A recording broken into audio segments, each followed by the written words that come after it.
Dito na po ako. Dito na naman. Digital TV. Share ko lang yung aking LPG flame mode. Nagpainin ko ako ngayon nagsasaing ako. Kunti na lang yung ano. Ayos na rin makikita yung kanya ko. Ganda naman din ng outcome ng pagsasayang ko. Dito na ko lagi nagsasayang. Kainin yan. Maganda kasi siya dahil sa gilid yung kanyang apoy. Yan po, sunod magprito ako. Saka magsabaw yan. Yung prituhin ko yan. Saka magsabaw ako. Dito na ako lahat. Dito na ako nagluluto. Sa hapon, sa umaga ko sa Shilin. Ito po, share ko lang at magpapasalamat sa mga legend natin na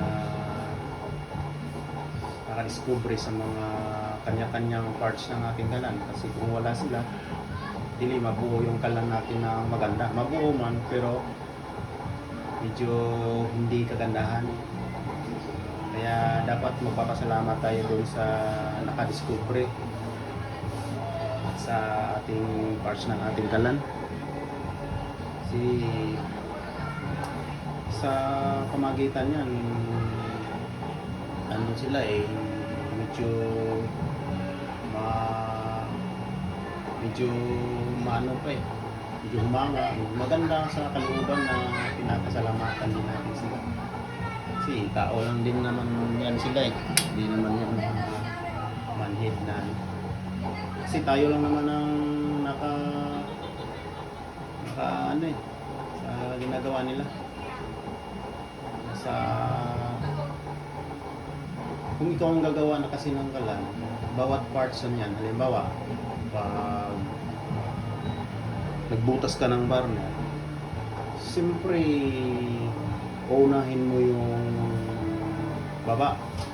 Pag nagbutas ka niyan, maalala mo si Larsky. Maalala mo yan kasi pagbutas mo niyan, distractor yan oil distractor. Kay Sir Larsky yan. Vlog TV, kay sa kanya yan Kaya papasalamat tayo. Kasi itong kalang ko, hindi ito mabuo kung wala yan sila, yung mga legend. At tayo, mga baguhan lang tayo, hindi na tayo hindi na tayo pataas ng dahil nakabuo tayo ng ganito. Kaya sana pasalamatan natin sila. Kasi sila po ang nakadiscover niyan. Yun. Pagkatapos nung oil instructor kay Sir Slavsky, shoutout po. Pagdating doon sa top, sinong maalala niyo? Siyempre maalala natin, lalo na pag laser flame.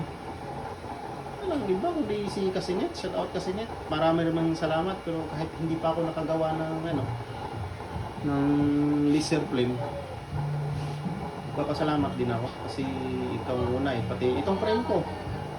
Siyempre siyang idolo siyang na built-in tank. Sa kanya to iniba ko lang kasi ayaw ko medyo mainit doon dahil yung burner frame ko malapit na. Sa kanya kasi pinalayo. Medyo malayo. Kaya ganito na lang style ko. Medyo hindi kung hindi halata ba. Pero alam naman niya na ganito. Yun, maalala natin yun. Itong oil level manual regulator. Unang-una talaga, nakita ko to kay Joseph Ligayada. Unang-una. Talagang ginamit na niya. Pero hindi ko alam na usap-usap pala yan sila si Sir Larsky. Talagang silang dalawa ang nag-promote yan na dapat lagyan natin ng oil instructor. Sa kanya, papasalamat tayo sa dalawa na yan. Kasi malaking contribution na binigay sa ating nagkakalan. Yung mga beginners na hindi pa alam, dapat malaman nyo kung kaninong may-ari niyan, kaninong magpapangalan niyan, sino ang makadiscover niyan. Yun. Dapat hindi natin makalimutan yan. Dahil laking tulong eh. Itong aking burner, papasalamat ako kay Migo. Kasi beginners lang din ako, doon ako nanghingi ng payo sa kanya. Yun. Medyo matino na talaga yung ano. Hindi lang medyo, matino na talaga yung ano ko. Ito akin to eh, sarili ko to eh. Matino na talaga ang aking kalan. Kahit anong isalpak mo dyan eh. Kahit itong ordinary. Ito. Kahit yan ang isalpak mo dyan. Pwede itong ordinary. Kahit itong tinawag ko ng bulaklak chamber, pwede din yan. Yan, bulaklak chamber ko. Yan. Pwede din yung ano na yun, yung LPG mode ng aking galan. Yan. Yan, luto ba? Yun, prito na ako. Kaya magpasalamat tayo sa kanila nang gumagawa nito. Silang nakadiskarte nito eh. Ay silang nakakuha nito eh. Silang nakadiscovery. Tayo'y ano lang, copy lang. Tapos yung iba, copy nga lang, nagmamataas na. Ang dami ng comment na hindi kaya-aya sa nakakadiscovery nito. Dapat kahit i-shout out man lang natin sila kasi may mga account na sila sa Shopee, sa Lazada, baka para makatulong din tayong bumili doon sa kanila sa pamagitan lang ng gano'n, ganyan lang. Kasi may mga ano na yan, si Bibakal, may mga ano na yan sila sa Lazada, si Larsky. Di ko alam kay Sir Kasinit at saka si Sir Ligayada kung mayroon silang ano. Yan sila magpursige na makaimbento ng pangmasa, yung madali lang gamitin. Kay Sir Kasinit kasi ano yan sa kanya, high-tech. High-tech yung kanyang ano, kanyang gamit. Kaya hindi natin mapantayan yan sa kanya. Kung natin, kuan lang. Kayang-kaya lang sa iba. Yun, yung aking ano, umpisa na yan pataas.